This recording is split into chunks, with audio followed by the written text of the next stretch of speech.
If you want something out of life, if you want to change yourself, if you want to acquire something, if there's some goal that you want to reach, that is really not easy as some people will make us feel. That living your dream, changing your behaviors, overcoming negative habits, it's challenging. It's hard. Most people go through life never discovering what their talents are. Most people never develop their talents. They have skills and abilities, but if you don't nurture them, if you don't develop them, they will never serve you. Your gifts can take you many places if you develop your gifts. Most of us don't like to do those things that come easy to us. I've always loved to talk to people. I decided, taking this advice, to develop my skills as a speaker. And my gift has developed and it's taken me many places. You have something that you brought to the universe, and that if you decide that my life deserves my developing this, what I do well, and becoming the best at it, and mastering myself, and seeing what I have within me, if you decide to drop your buckets where you are and develop your gifts, I grant you, you'll never ever be without. I grant you that your gifts will take you places that will literally amaze you. I grant you that if you begin to work to develop your gifts, you'll develop a strong sense of happiness. You'll get a larger vision of yourself, because part of beginning to get a larger vision of yourself, all of us need some area of our lives where we can have a feeling of competence. That people know when they think about this area, that's something you do. That you eat and sleep that, and that you do that, and people know it, and you know it, and you know that you know this. If you don't know anything else, you know this. Can you tell I know what I'm doing? Oh, hell no. You know this. So you've got to work on it. When other folk are having a good time, you've got to have the strength of character to concentrate, to read, to digest information.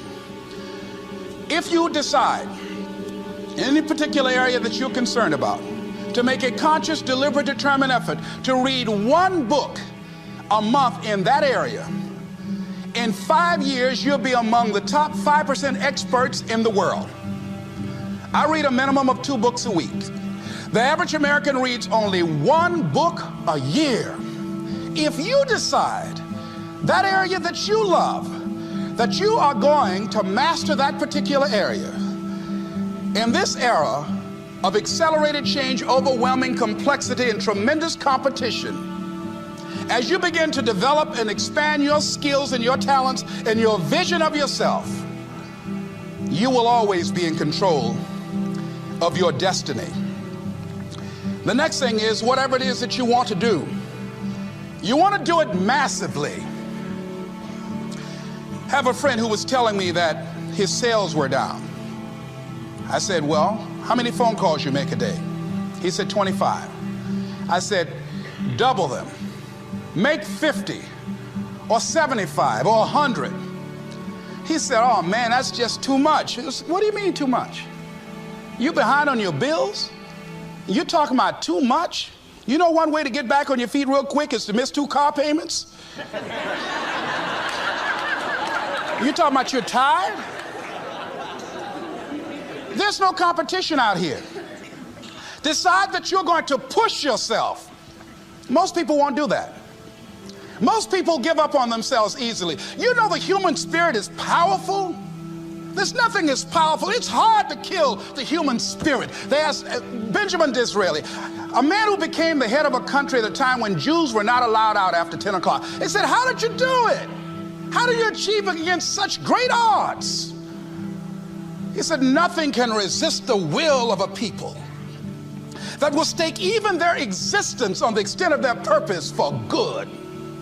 That when you have a made-up mind, when you decide that you want to do something, I was reading something the other day, he said, the power to hold on in spite of everything, the power to endure, this is the winner's quality.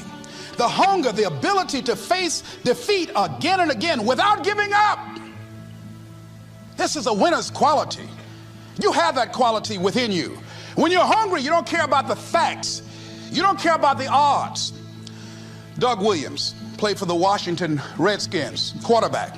John Elway of the Denver Broncos in the Super Bowl. Everybody was talking about Elway. After the Super Bowl, when Doug Williams made a historic passing game, they asked him, said, how were you able, in spite of all of the negative publicity saying that you couldn't win, how did you do it? He said, I ignored my critics.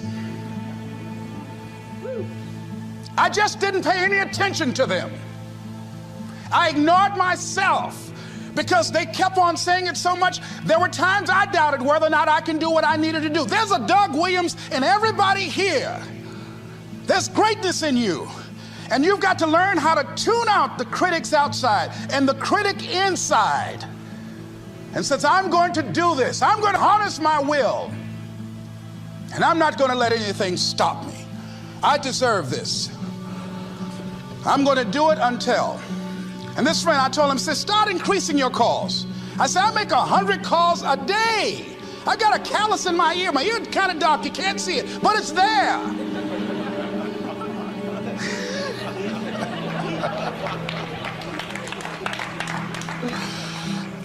His sales have increased.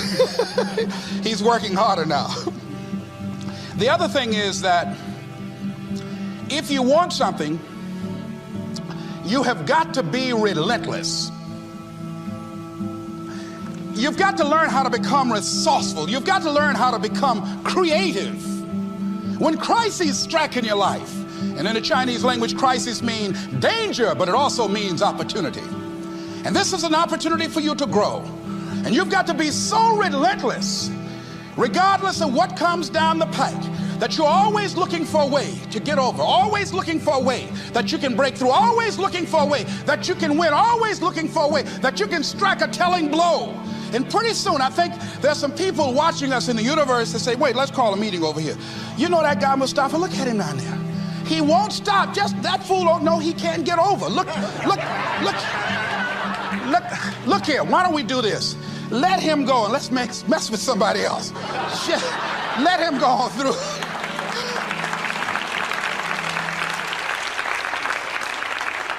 Life will just get tired of whipping you sometimes.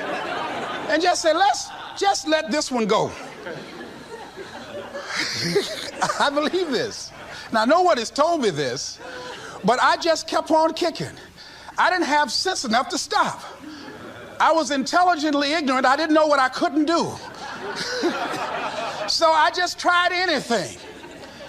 And the fascinating thing about life, because you can't get out of it alive, you might as well have a good time, you know? You might as well have a good time. Live your life with passion, with some drive. I was giving a seminar the other day, and I mentioned that I was going to do some training in August with some young teenagers and take about 100 away to a 2 or 3 day camp and wipe them out. Been working on this. So after the speech, one of the parents walked up to me and said, Mr. Brown, I'd like for you to do something for my son. He's not motivated.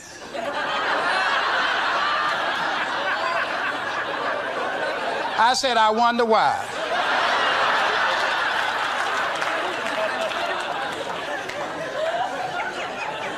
I wonder what's wrong with him. He had no fire whatsoever. See, what you do speak so loudly, folk can't hear what you're saying.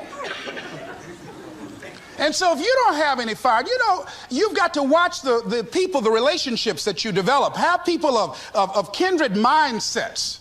If you're around folk who are dead and negative all the time, they will affect you. You want people that are around you that have smiles on their faces, looking good. I was telling a group last week, Abraham Lincoln refused to hire a guy because of his face.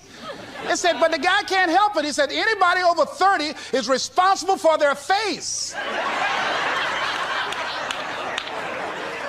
If you have some depressing face looking at you every day, it affects your blood pressure. keep these dead faces away from you. It's contagious. This is serious. So you've got to watch your countenance, watch your face, have an uplifted expression, watch your body posture. All of these things affect you psychically. You got to be the kind of person that you are fearless. Fearless. Folk leave fearless people alone. There's some people walk through a neighborhood and every dog in the neighborhood would bark at them.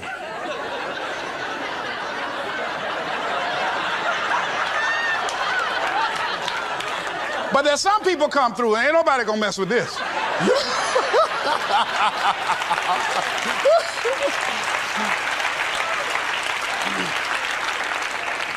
You are unstoppable.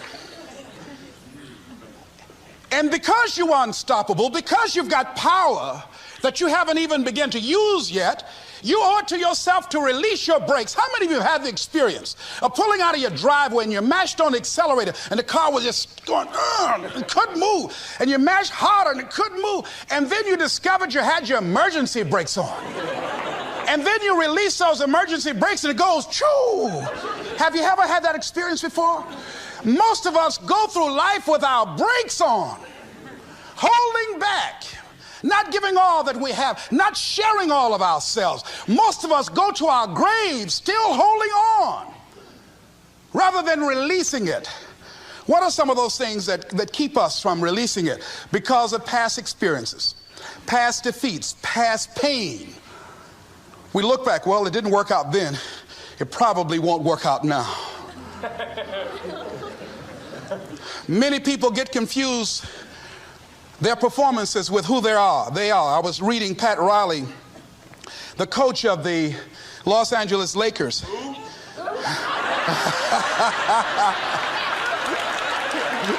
But you're going to like this quote here. After the Trailblazers had blown them out of the water, and I'm sure he said this last night, they asked him, how do you feel? He said, tonight we were exposed for what we are right now.